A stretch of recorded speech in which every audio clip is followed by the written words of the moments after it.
Bien-aimés dans le Seigneur, bonjour. Et nous avions appris que pour réussir dans la vie, nous devons être remplis du Saint-Esprit.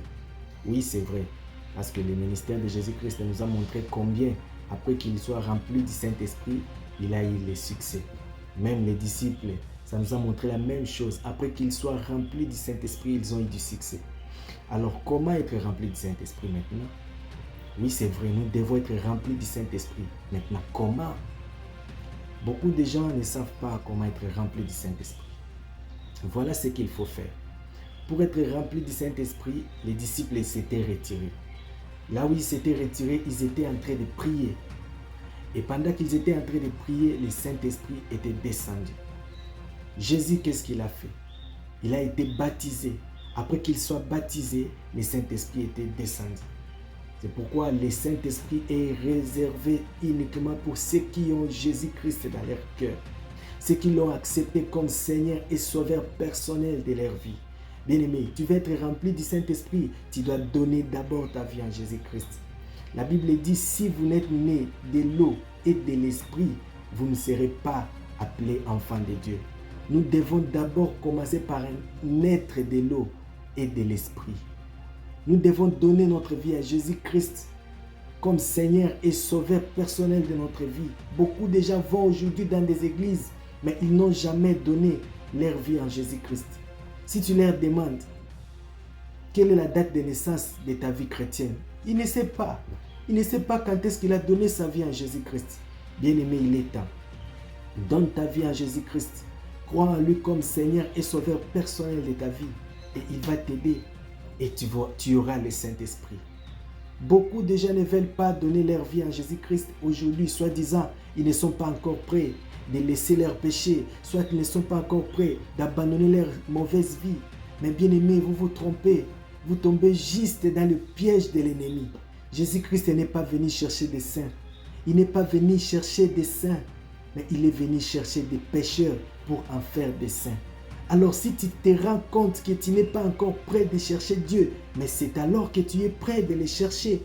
Si tu te rends compte que ta vie n'est pas bonne, oui, c'est toi que Jésus-Christ est venu chercher. Qu'est-ce que nous lisons dans les évangiles? Jésus ne partait pas vivre dans des maisons, il ne partait pas dans les maisons des scribes. C'est des gens qui se croyaient être déjà parfaits. Jésus ne partait pas dans leur maison. Au contraire, il partait dans la maison de ceux qui étaient considérés comme des pécheurs. Il partait dans la maison des Zachée que tout le monde ne voulait pas. Il partait dans la maison de Lévi. Il partait dans la maison de Pierre. Il partait dans la maison des gens de mauvais, des pécheurs. C'est ça, la Bible dit, il est venu non pas pour appeler à la repentance des justes, mais à la repentance des pécheurs. Si tu te rends compte que tu n'es pas bien pour s'approcher de Jésus, c'est alors que Jésus-Christ est venu pour toi. Il est venu pour toi. C'est pourquoi ne regarde pas l'état dans lequel tu te retrouves maintenant. Ne te dis pas que non, je ne suis pas pur. Jésus-Christ est venu prendre les impurs pour faire d'eux des purs. Regarde, c'est les humains qui rejettent les méchants. C'est les humains qui rejettent les pécheurs. Mais Jésus-Christ est venu pour vous amener à devenir saints comme lui. Voilà pourquoi il est là pour nous. Nous devons donner notre vie à Jésus-Christ pour bénéficier de ces dons gratuits de Dieu, qui est le Saint-Esprit, afin que nous puissions réussir dans la vie.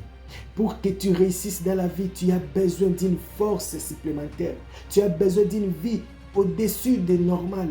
Tu as besoin d'une puissance qui est au-dessus de normal.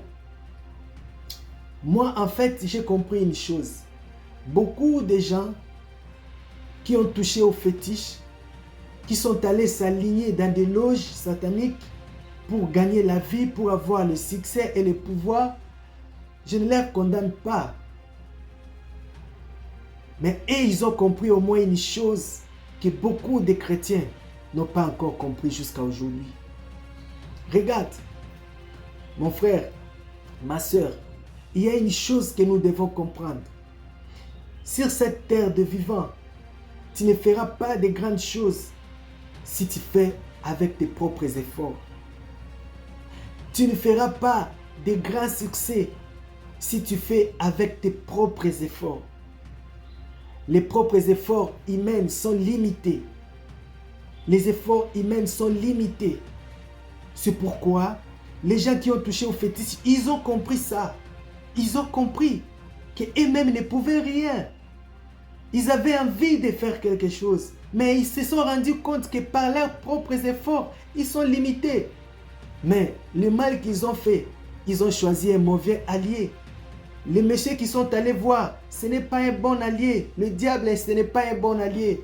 Il n'a jamais eu d'amis, lui. Il ne connaît pas l'amour. Même si tu lui es fidèle, lui, il ne te croira pas, il ne sera pas fidèle à toi. Et c'est ça sa nature. Mais notre Père à nous, lui, c'est l'Éternel. Il est plein d'amour. Il est plein d'amour. Et c'est un ami d'ailleurs. Il est prêt. Il a donné même sa propre vie pour nous sauver. La Bible dit c'est lui le bon berger. Quand il voit les dangers venir devant, il se livre lui-même dans la bataille pour que ses brebis soient préservées. Au contraire, l'autre est là, l'autre est là. Lui, quand il voit les dangers devant, il fuit. Ils abandonnent les brebis et il meurt en cascade. C'est pourquoi, bien-aimé, le mal que ces gens-là ont fait, c'est d'aller vers les mauvais alliés. Mais moi, je t'appelle maintenant de choisir Jésus-Christ de Nazareth. C'est lui le meilleur allié. Croyons en lui. Donne ta vie en Jésus comme Seigneur et Sauveur personnel. C'est alors que tu vas avoir l'accès au don gratuit de Dieu qui est le Saint-Esprit. C'est avec lui que tu vas réussir maintenant. C'est avec lui que tu auras du succès. C'est avec lui que tu vas prospérer. C'est avec lui que tu vas aller de l'avant. Avec Saint-Esprit. La Bible dit de nous-mêmes, nous ne pouvons rien. C'est avec lui que nous aurons une vie surnaturelle. Nous n'aurons plus une vie normale, mais une vie qui est au-delà de normal. Alléluia. Jésus-Christ ne tombait pas malade. Les apôtres ne se plaignaient pas.